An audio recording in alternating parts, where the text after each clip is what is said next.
Selamat pagi, apa kabar pemirsa dimanapun Anda berada. Berjumpa lagi dalam program TVR 09 bersama saya Zia Ulbar dan juga rekan saya. Dan bersama saya Anggana Klarni dan pemirsa dalam 30 menit ke depan kami akan sajikan kepada Anda sejumlah berita nasional khususnya dari sudut pandang DPR RI sebagai referensi Anda dalam memahami dinamika politik, hukum, ekonomi, sosial, dan juga budaya yang ada di Indonesia. Dan pemirsa, inilah TVR 09 selengkapnya.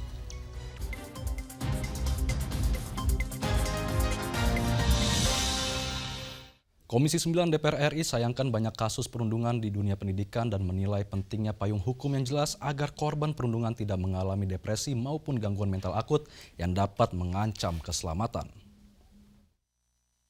DPR RI meminta pemerintah mengantisipasi maraknya kasus bullying atau perundungan di dunia pendidikan. Kasus ini harus segera diakhiri agar tidak memakan korban lebih banyak lagi. Anggota Komisi 9 DPR RI Arzetti Bilbina menyayangkan masih banyak terjadi kasus perundungan di dunia pendidikan. Terbaru, Arzetti menyoroti kasus perundungan yang dialami dokter muda di Rumah Sakit Karyadi, Semarang, Jawa Tengah. Menurutnya, perlu ada payung hukum yang jelas agar korban perundungan tidak mengalami depresi ataupun gangguan mental akut yang dapat mengancam keselamatan. Arogansi, senioritas itu yang sudah tidak ada lagi. Seharusnya senioritas itu mengemong, kemudian melibat, menyayangi. Kalau seperti ini kulturnya itu akan menjadi tradisi. Wakil Ketua Komisi 10 DPR RI, Dede Yusuf Macan Effendi menilai perundungan terhadap dokter muda di Semarang sebagai penyalahgunaan wewenang dan senioritas yang masih terjadi di institusi profesi dokter.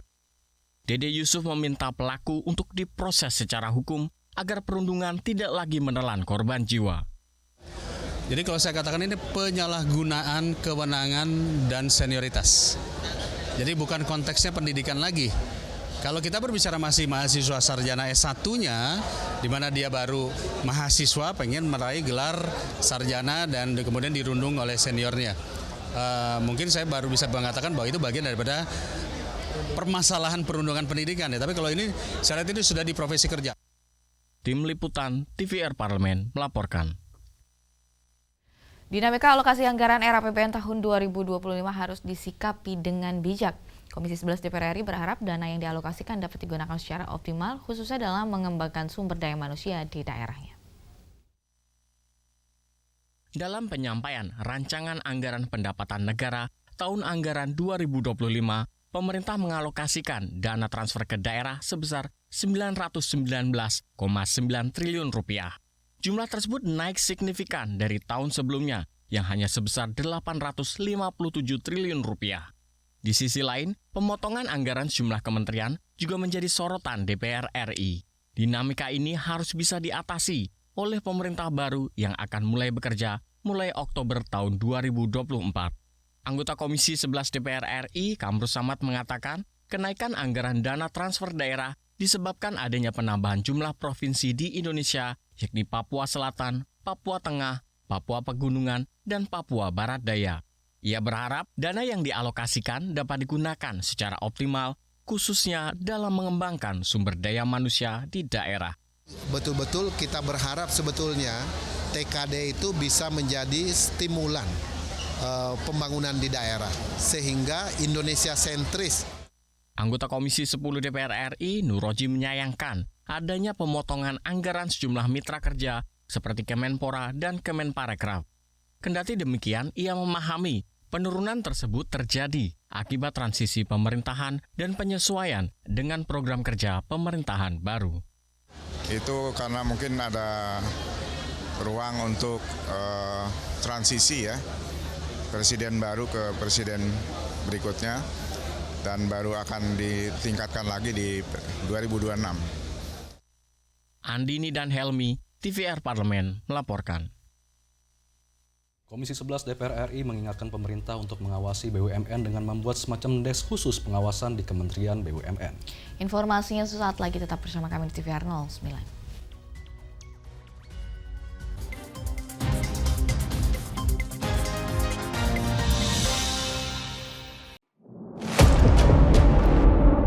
Sini ditambang. Konflik yang terjadi Warga sini tidak mengizinkan. masalah yang tersisihkan menjadi kesenjangan sosial. Ya namanya rakyat kecil gak bisa apa-apa, mau komplain juga gak didengar. Sebab apa? Itu menyangkut isi perut kami semua. Bagaimana memutus keterbatasan untuk didengar? Jadi kalau misalnya masyarakat sudah merasa tidak lagi ada yang memperjuangkan aspirasinya, maka masyarakat memang sangat berhak untuk meminta dewan yang mewakili mereka di parlemen. Kami menyusuri batas-batas peristiwa, mengurai berbagai polemik yang terjadi, meluruhkan suara-suara marginal, menjadi nyata dalam setiap aspirasi, melaksanakan tugasnya sebagai wakil rakyat. Saksikan Aksi Dewan setiap hari Senin dan Rabu pukul 10.30 waktu Indonesia Barat hanya di TVR Parlemen. Bali, an island renowned for its breathtaking beauty, rich culture, and serene landscapes. A land where tradition meets tranquility, and every smile welcomes you. From its iconic rice terraces to pristine beaches, this is a paradise like no other. Bali proudly hosts the Indonesia Africa Parliamentary Forum 2024, where leaders and parliamentarians come together to strengthen ties and foster collaboration. Engage in insightful discussions, including economic growth, sustainable development, health initiatives, and food security. We'll build connections and shape a brighter future. See you in Bali.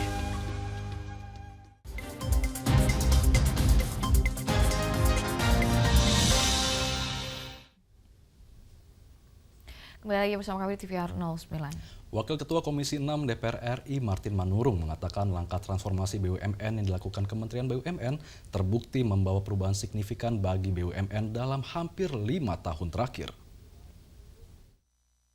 Komisi 6 DPR RI mendorong pemerintah meningkatkan kinerja pengawasan BUMN pasca langkah transformasi yang dilakukan agar kontribusi BUMN kepada negara melalui setoran dividen BUMN tetap terjaga. Wakil Ketua Komisi 6 DPR RI Martin Manurung mengatakan, langkah transformasi dan bersih-bersih BUMN yang dilakukan Kementerian BUMN terbukti membawa perubahan signifikan bagi BUMN dalam hampir 5 tahun terakhir.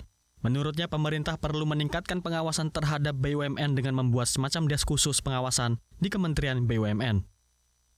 Kita tentu ingin transformasi BUMN yang sudah dimulai itu bisa terus dilanjutkan. Ya, kita kan sudah melakukan reorganisasi selama 1 periode ini. Banyak sekali BUMN yang kita reorganisasi, kita buat holding sehingga lebih tertata dengan rapi.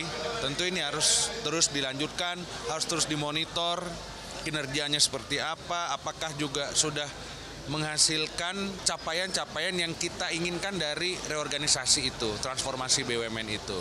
Tentu yang kedua yang tidak kalah penting juga ya, secara terus-menerus meningkatkan pengawasan terhadap BUMN, mekanisme pengawasan secara dini, ya bersih-bersih BUMN yang dikatakan oleh Menteri itu sebenarnya baik, tapi kita ingin agar bersih-bersih BUMN itu tidak menjadi seperti pemadam kebakaran.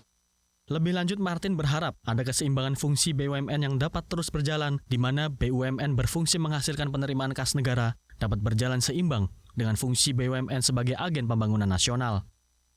Rifki dan Adila, TVR Parlemen melaporkan. Anggota Banggar DPR RI menilai partisipasi publik dalam proses perencanaan kebijakan dan pembangunan merupakan elemen utama dalam good governance guna mewujudkan pembangunan yang inklusif dan juga berkeadilan.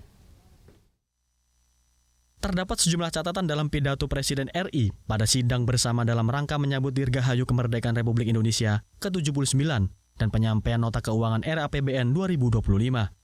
Beberapa catatan tersebut ialah belum tercapainya realisasi indikator kemiskinan yang masih berada di angka 9,03% dari target 6,5%, tingkat pengangguran yang berada di angka 4,8% dari target 5%, serta target kemiskinan ekstrim yang masih berada di angka 0,8% dari target 0% di tahun 2024. Poin-poin ini menjadi contoh yang mengindikasikan besaran beban kerja yang akan dipikul oleh pemerintah periode 2024-2029.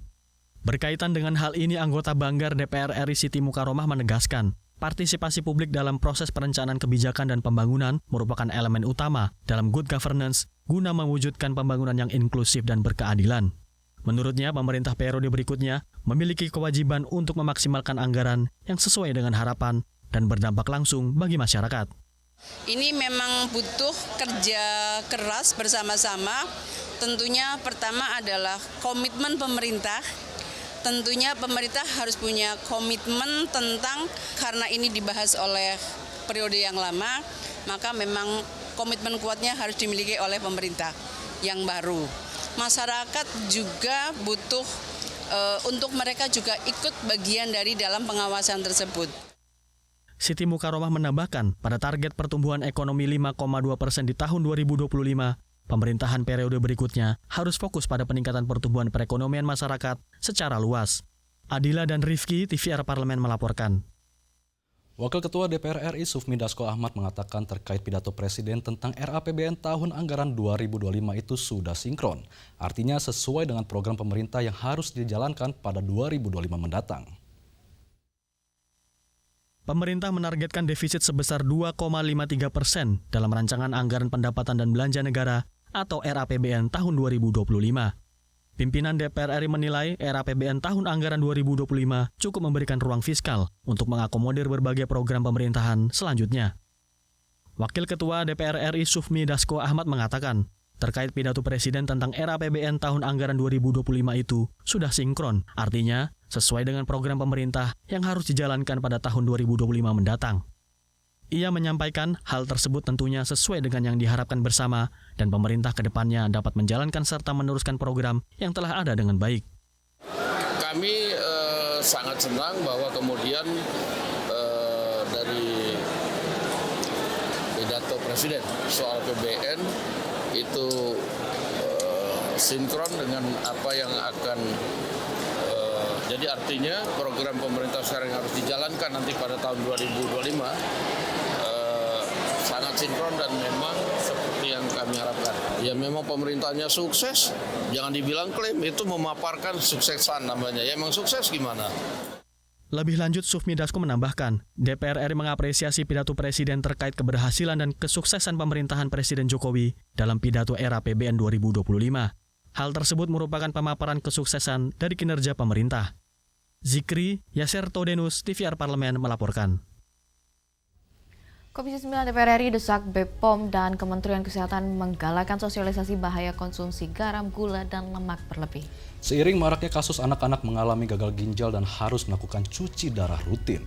Dan kami akan hadirkan informasi selengkapnya saat lagi. Tetap bersama kami di TVR 09.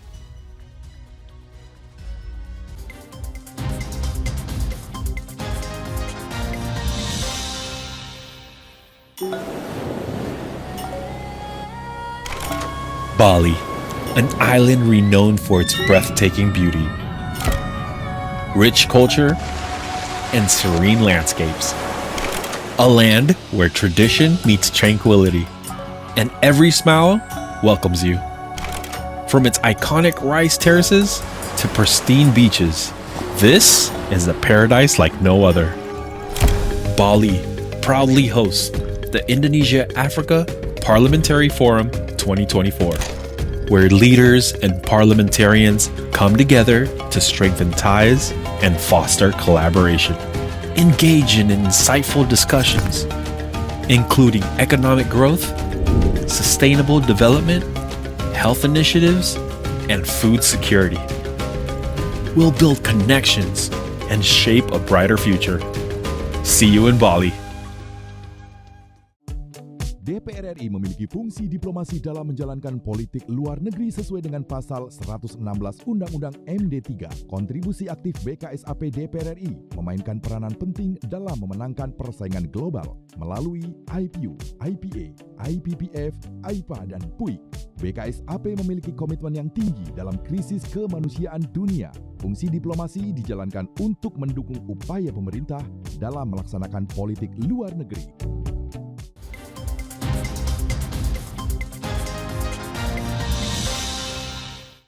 Kembali bersama kami di TVR 09. Konsumsi gula, garam, dan lemak berlebih dapat menjadi penyebab utama penyakit diabetes mellitus, kardiovaskular, dan penyakit katastropik lainnya yang membutuhkan biaya perawatan yang mahal dan waktu pemulihan yang cukup lama. Melihat sudah banyak sekali korban dan kerugian masyarakat akibat lemahnya dasar hukum penindakan oleh BPOM, di sini Komisi 9 DPR RI mendesak percepatan pembahasan rancangan Undang-Undang Pengolahan Makanan guna menguatkan peran pengawasan dan juga penindakan BPOM. Simak liputan mendalam yang telah dirangkum oleh tim redaksi TVR Parlemen dalam segmen editorial Parlemen berikut ini.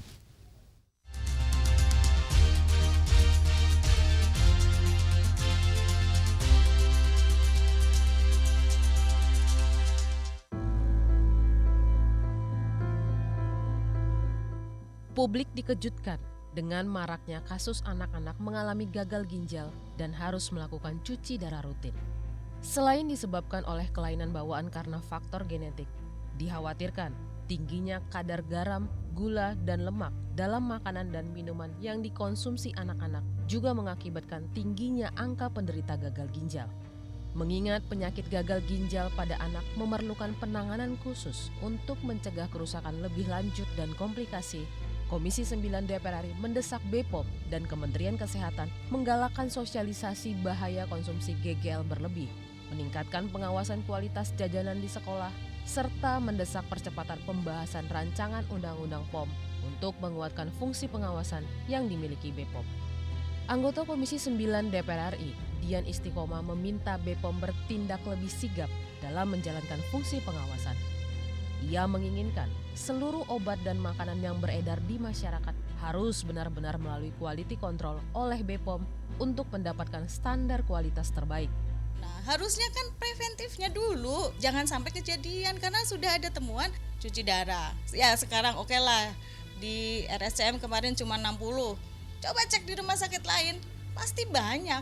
Mudah-mudahan pemerintah mendengarkan suara-suara kita, keinginan masyarakat untuk mempunyai makanan-makanan yang sehat, obat-obat yang bagus. Di sisi lain, Kementerian Kesehatan telah menerbitkan Peraturan Pemerintah Nomor 28 Tahun 2024 untuk mengawasi aktivitas promosi dan penjualan jajanan di area sekolah. Anggota Komisi 9 DPR RI Linda Megawati sepakat dengan langkah pemerintah dalam menerbitkan PP mengenai pengawasan jajanan di sekolah. Ia menilai langkah ini dapat mengurangi tingkat resiko kelebihan konsumsi gula, garam, dan lemak pada anak sekolah. Selain mengawasi produk jajanan, Linda Megawati juga meminta pihak sekolah bekerja sama dengan BPOM untuk memberikan pemahaman kepada pedagang terkait kadar GGL yang aman dikonsumsi anak. Saya mohon kerjasamanya pihak sekolah bekerja sama dengan BPOM setempat untuk mengecek ulang, ya kan, makanan yang tersedia di sekolahan dari jajanan-jajanan yang beredar di sekolah tersebut. Karena apa? Karena ini harus aman. Anak-anak dari kecil makanan kalau misalnya tidak sehat nanti bagaimana, ini akan mempengaruhi pertumbuhan anak tersebut. Pihak sekolah mendatangkan BPOM minimal seminggu sekali lah untuk mengecek. Ya enggak, inspeksi seminggu sekali. Atau kalau misalkan ada tukang dagang yang menjual makanan yang tidak bisa diserap oleh tubuh atau kadarnya yang berlebihan, ya minimalnya kita dikasih informasi. Hal senada juga diungkapkan anggota Komisi 9 DPR RI Edi Wuryanto yang menyampaikan bahwa konsumsi GGL berlebih dapat menjadi penyebab utama penyakit diabetes mellitus, kardiovaskular, dan penyakit katastropik lainnya yang membutuhkan biaya perawatan yang mahal dan waktu pemulihan yang cukup lama. Ia menambahkan, dengan adanya peraturan tersebut, pemerintah daerah harus aktif melakukan pengawasan industri rumah tangga dan pangan olahan siap saji untuk menjaga kandungan MSG, gula, garam, dan lemak sesuai ketentuan yang berlaku. Ia juga meminta produsen memberikan stiker khusus agar masyarakat mudah memahami produk yang akan dikonsumsi. Kandungan gula, garam, lemaknya ini harus diatur. Maka kalau di dalam peraturan pemerintah ini sudah mengatur, saya kira bagus, sehingga ada kontrol terutama pangan olahan, kandungannya itu ada stikernya, ada labelnya, lalu memberi edukasi kepada masyarakat, oh ini makanan nggak perlu saya makan karena kandungan gula, garam, lemaknya tinggi. Itu kan edukasi, bagus saja itu menurut saya. Melihat sudah banyak korban dan kerugian masyarakat akibat lemahnya dasar hukum penindakan oleh BPOM, Komisi 9 DPR RI mendesak percepatan pembahasan rancangan Undang-Undang POM guna menguatkan peran pengawasan dan penindakan BPOM atas pelanggaran terkait peredaran produk obat, makanan, dan minuman berbahaya yang masih terus terjadi di masyarakat. Redaksi TVR Parlemen melaporkan.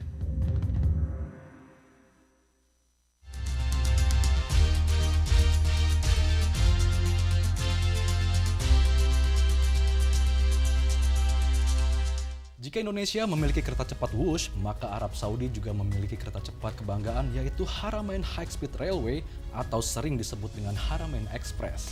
Dan dengan kecepatan 300 km per jam, Haramain Express berhasil membuat waktu tempuh dari Mekah ke Madinah hanya dengan waktu 2 jam lebih. Seperti apa kereta cepat Haramain Express ini? Jangan kemana-mana, tetaplah bersama kami di TVR 09.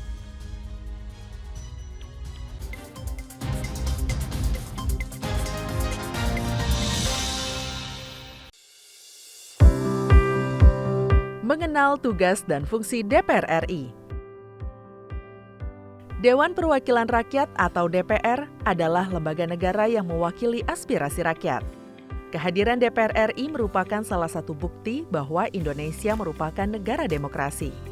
Sebagai salah satu lembaga perwakilan rakyat, apa saja tugas dan fungsi yang diemban DPR RI? Berdasarkan pasal 20A ayat 1 Undang-Undang Dasar 1945, DPR memiliki 3 fungsi, yakni fungsi legislasi, anggaran, dan pengawasan. Tugas dan wewenang DPR berbeda untuk setiap fungsinya. Yang pertama, fungsi legislasi. Menyusun program legislasi nasional atau prolegnas, menyusun dan membahas rancangan undang-undang, menerima rancangan undang-undang yang diajukan oleh DPD, membahas rancangan undang-undang yang diusulkan oleh Presiden ataupun DPD, menetapkan undang-undang bersama dengan Presiden, menyetujui atau tidak menyetujui peraturan pemerintah pengganti undang-undang yang diajukan oleh Presiden untuk ditetapkan menjadi undang-undang. Yang kedua, fungsi anggaran. Memberikan persetujuan atas rancangan undang-undang tentang APBN yang diajukan oleh Presiden. Memberikan persetujuan terhadap pemindahntanganan aset negara maupun terhadap perjanjian yang berdampak luas bagi kehidupan rakyat yang terkait dengan beban keuangan negara. Menindaklanjuti hasil pemeriksaan atas pengelolaan dan tanggung jawab keuangan negara yang disampaikan oleh BPK. Memperhatikan pertimbangan DPD atas rancangan undang-undang tentang APBN dan rancangan undang-undang terkait pajak, pendidikan, dan agama. Yang ketiga, fungsi pengawasan. Fungsi pengawasan, DPR bertugas melakukan pengawasan terhadap pelaksanaan Undang-Undang APBN dan kebijakan pemerintah, serta membahas dan menindaklanjuti hasil pengawasan yang disampaikan oleh DPD. Demikian penjelasan tentang tugas dan fungsi DPR menurut Undang-Undang. Informasi ini dipersembahkan oleh TV dan Radio Parlemen, Biro Pemberitaan Parlemen, dan Sekretariat Jenderal DPR RI.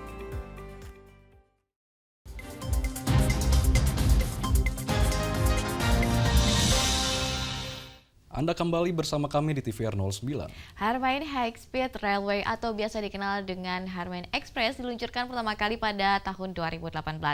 Dan kehadiran menjadi penghubung kota Makkah dan juga Madinah dengan Bandara Internasional Jeddah.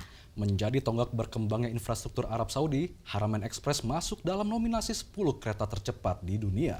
Tanpa berlama-lama lagi pemirsa, kita saksikan tayangan tempuh perjalanan lebih cepat di kota suci dengan Haramain High Speed Railway pada segmen Intips, Informasi dan Tips berikut ini.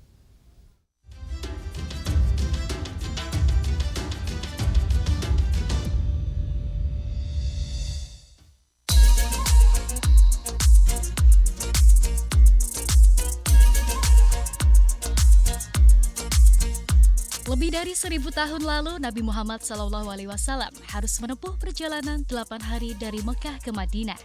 Kini, rute yang sama bisa dijalani hanya dalam 2 jam lebih berkat kereta cepat Haramain. Haramain High Speed Railway atau dalam bahasa Indonesia disebut kereta cepat Haramain berhasil membuat waktu tempuh dari Mekah ke Madinah jadi lebih singkat. Ternyata, kereta ini masuk ke dalam nominasi 10 kereta tercepat di dunia yang dapat dioperasikan dengan kecepatan 300 km per jam. Wah, bisa dibayangkan ya pemirsa, secepat apa? Kereta ini pertama kali diluncurkan pada tahun 2018, sedangkan proses pembangunan sudah dilakukan sejak 2009. Jalur Mekah ke Madinah yang dilewati kereta cepat ini membentang sejauh 449,2 km. Rutenya tidak langsung menuju Madinah, melainkan mampir dulu ke Jeddah. Ada juga jalur tambahan sepanjang 3,75 km yang tersambung ke Bandara King Abdulaziz International Airport. Bangunan stasiun yang indah, luas dan bersih membuat jemaah yang ingin melakukan perjalanan dari stasiun Mekah ini merasa nyaman. Total ada 5 stasiun yang dilewati kereta ini, yakni Stasiun Mekah, Stasiun Jeddah, Stasiun Bandara King Abdulaziz, Stasiun Kota Ekonomi Raja Abdullah, dan Stasiun Madinah. Sepanjang perjalanan, penumpang akan disuguhkan dengan pemandangan gurun Arab yang sangat indah dan juga perkotaan Arab yang sudah sangat maju saat ini. Fasilitas yang diberikan antara lain sandaran tangan dan meja lipat, sandaran kepala, stop kontak, dan layar pemutar video. Selain itu, di setiap gerbong kelima kereta terdapat kafetaria yang menyediakan cemilan ringan dan minuman. Misalnya, segelas kopi americano yang dihargai Rp12 atau kira-kira Rp48.000. Pemirsa bisa menatap hamparan gurun dan bukit-bukit batu yang gagah menjulang sambil menyeruput kopi pahit. Stasiun kereta cepat Madinah Haramain terdekat dengan Masjid Nabawi, yaitu di distrik Al-Hadra, yang berjarak kurang lebih 10 km dari Masjid Nabawi. Pemirsa tertarik? Nih, Intips bocorin cara melakukan pemesanan dan harga tiketnya ya. Untuk melakukan pemesanan tiket kereta cepat Haramain dapat dilakukan secara online di laman resmi Haramain High Speed Railway. Atau agar lebih terencana dengan baik untuk mengatur jadwal, kelas, dan nomor kursi yang diinginkan, pemirsa dapat menggunakan aplikasi HHR Train yang bisa pemirsa download melalui App Store maupun Google Play Store. Harga tiket untuk kelas bisnis dibanderol sebesar 308 Saudi Arabia Rial atau setara dengan Rp1.273.000. Dan untuk tiket kelas ekonomi dibanderol seharga 150 Saudi Arabian Rial atau sebesar Rp315.000. Tentunya akan sangat worth it dibanding melakukan perjalanan dengan bus yang akan memakan waktu 3 kali lebih lama kan? Sampai jumpa di Intips episode berikutnya.